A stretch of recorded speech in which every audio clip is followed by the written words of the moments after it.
Just as quickly as it had arrived, the revolution was over. Or at least that's what many in the Kingdom of France wanted to believe. The Fête de la Fédérés marked the end of the bloody, disruptive and vicious upheavals of the past years. A new era seemed to have arrived, a political order founded not upon the Ancien Regime, but on a constitution. In the aftermath of the fete, from rich to poor, most were willing to move on with their lives and put their faith in the coming constitution, all too eager to forget what the revolution had been about and what it had cost. Very few were willing to pick up the bits and pieces that remained and get down to the actual business of post-revolutionary governance. And there was a hell of a lot to do before the constitutional order was fixed upon the firm foundations premised by the Tennis Court Oath. With an incomplete constitution, open defection among many provinces and army units, not to mention the threat of looming economic insolvency, the job left to the National Assembly was a daunting one. For the Jacobins, however, the revolution was not yet over, and they felt strong enough to carry on with their full-throated revolutionary agenda. Much of their newfound strength was the result of the Fête de la Fédérés. Fédérés from all across France had failed to disperse after the fete concluded, and in mingling and partying with their urban brethren in Paris, many Fédérés found good reason to stick around. The infusion of ideologically motivated Fédérés into the roiling milieu of Paris's radical urban political scene was a potent brew that lent new impetus to the Jacobins. But none of their agenda would get by the French of 1789 without one hell of a fight. As moderate constitutional monarchists, they were entirely satisfied with where the revolution had ended up. In fact, by their reckoning, this whole revolution had been a stunning success. The clergy was reined in, feudalism was all but dead and buried, equitable laws were enacted, and to top it all off, Louis was still the rightful king.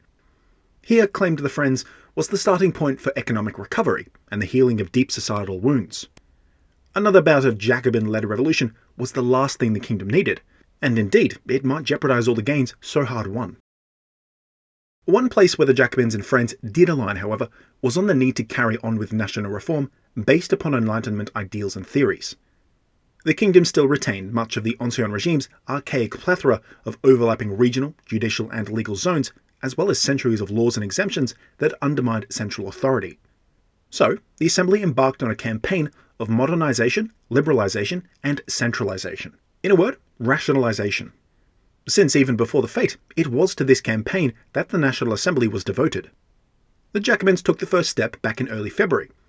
As per their proposal, the 83 departments of France would be reduced to 81 and organized into districts of 9 departments each for a total of 9 communes. Administrative regions, tax zones, and the various dioceses would have their areas redrawn too. All in all, a good little plan. But it fell prey to the intransigence of the Friends, who objected to the plan on the grounds that it took no account of the linguistic or geographical makeup of France. Whilst this was definitely true, the Jacobin plan was very inorganic. It's pretty evident that the Friends were not arguing in good faith. They were nitpicking plans of a political opponent. Still, administrative rationalization was a good idea. So the Friends moved quickly to form their own plan, aimed at providing a far more egalitarian administrative rework. Here the Comte de Mirabeau took a leading role.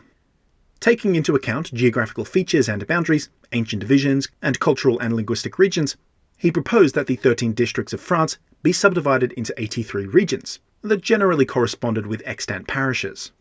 Whilst it was not as inorganic as the Jacobin plan, Mirabeau's proposal was deliberately designed to homogenize some regions of France. The cost would be the erosion of the cultural identities that defined regional France, for the benefit of significantly increased bureaucratic efficiency. Each of these new departments was to have its own elected assembly and commune too, which governed in each region. They, in turn, were bound to the National Assembly in Paris and to their regional parlement. Theoretically, this system made law, justice, taxation, administration and voting not only more efficient, but also more representative. The proposal passed in July, being adopted soon thereafter as the new nationwide system. Regional privileges and special exemptions, many of them quite literally centuries old, were entirely ignored. Line by line, the final vestiges of the Ancien Regime were being legislated out of existence. With the 83 departments of France now established, a complementary campaign of tax reform began. Deeply unpopular taxes, levies and dues, such as the gabelle, were made defunct, and internal custom barriers, which really only served to inflate the price of domestically traded goods, were abolished. This was all music to the ears of the people and mercantile types, who had chafed so long under incessant and regressive exploitation. But with every tax abolished, a source of income for the nobility was severed. Now, as we know, nobility was officially abolished in France. Yet there still remained the question of how best to compensate the nobles for their troubles, a cause made all the more vital due to their sudden lack of income. Reconciling the constitutional order and the remnants of the Ancien regime was therefore of a top priority. For the most part, they were to be compensated with a straight cash payout. Naturally, the Friends of 1789 were all over this plan, as it directly enriched many of their number. Jacobins were also pretty generally allies in this cause. Property rights, even those of noblemen, were to be protected under the new constitutional order. But high-minded rhetoric about the sanctity of property and personal wealth didn't pan out in the radical press. Such naked self-interest made for salacious news, and word spread rapidly throughout Paris, and from there out into the departments. All the people heard was that the nobles, nothing more than coiffured bandits, were not being stripped of their ill-gotten gains as was expected, but were instead scoring freebies from the National Assembly. Further strain was placed on the relationship between the Assembly and the people by changes made to the voting franchise. The Rights of Man, completed in August of the previous year, encapsulated the Enlightenment ethos in a document meant to guide much of the decision-making of the Assembly by holding them to a revolutionary new conception of citizenship and inalienable political rights. A major component of this was civic representation, a la voting. But of course, the active-passive distinction restricted the franchise to an unrepresented voting public of a few 100,000 landed citizens. And that's to say nothing of the fact that women and foreigners were excluded entirely. Those who didn't pay taxes or who didn't have an income, well, they were shit out of luck. Voting was the domain of the upper crusts, the most affluent bourgeoisie, businessmen, bankers, politicians, lawyers, professionals, and senior officers. Nonetheless, bear this in mind, this new voting system represented an incredible departure from the other, extremely narrow, voting systems that only a handful of other European states even had. Under the Ancien regime, common Frenchmen had literally no say in who was elected to the Parlement or which official was granted which position. It was a closed voting system for the nobility only. The assembly system, by contrast, was not technically a closed one, but certainly functioned that way because of the minimum requirements for active citizenship status. That being said, pretty well every single official position in the kingdom, except for those chosen by the king, was now an elected office. Possessing such a representative system was causing some problems, however. Throughout the kingdom, there was a deluge of local and departmental elections occurring all the time. Parlementaires, tax collectors, bureaucrats, mayors, councilmen, judges, guildsmen, and now lay priests and bishops too. They were all voted in. Buoyed by a sense of civic duty and a revolutionary spirit, eligible voters came out in their masses to cast their lot. Well, at least for the first few months. Now, going into August of 1790, turnout for fully voluntary voting was severely reduced. Excitement had given way to apathy. Even the most prestigious and sensitive elections were sometimes decided by less than 10% of the potential voting public. Decisions affecting thousands were left in the hands of dozens. For passive citizens, to see active citizens not use their right to vote was both insult and injury rolled into one. Millions of Frenchmen, supposedly the true beneficiaries of the revolution, were left behind. Most were content to seethe in private, but others made a more public display of their outrage. In one notable instance, the Cordier Commune in Paris spontaneously erupted into violence in protest to the limited voting franchise. The usual campaign of looting and rioting engulfed the commune for several days. In response, the Commune of Paris, basically the city council, voted to decrease the number of communes from 60 to 40. The Cordier was not going to make the cut. Long had the district been a focal point of exceptionally zealous revolutionary activity, and in recent months had provided refuge to outspoken radicals, enemies of the moderate Friends of 1789. Georges Danton was one such agitator. In January of 1790, Mayor Bailly had dispatched police to arrest Danton, but he managed to escape the city in time and threatened to raise several thousand supporters out of the Cordier to overthrow the government if he was not allowed to return to his work. The mayor and city officials knew this to be no idle threat, and so backed down. Humiliated, Bailly turned to more underhanded means of silencing his faction's greatest critic. If the dissentious commune was gone, then these agitators might be forced out into the open, and their revolutionary vanguards might disperse. The Paris Commune's stated reason for eliminating the Cordier was to prevent similar violence from occurring again, and to make more efficient Paris's administration. But it's pretty clear that this talk was all cover for an overtly punitive measure levelled at the Cordier. And the Cordier were not about to roll over for the commune. The people of the district rallied to their charismatic and superbly capable leaders.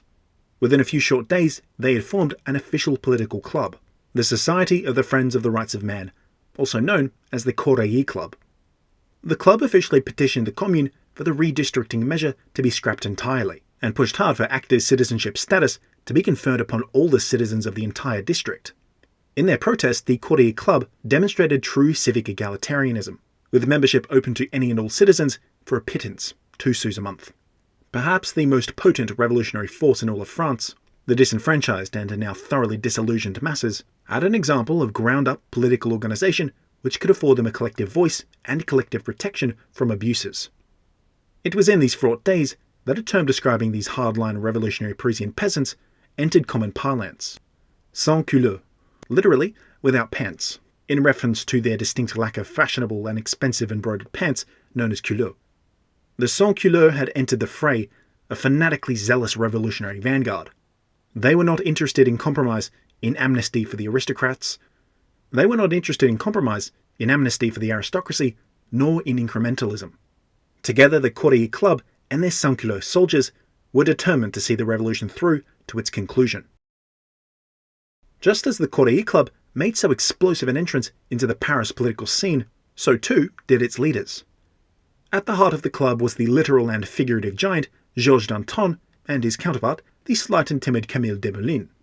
Together they were the figureheads of the Cordier Club, and the heroes to whom the sans-culottes gravitated. What had begun was one of the great partnerships of the Revolution.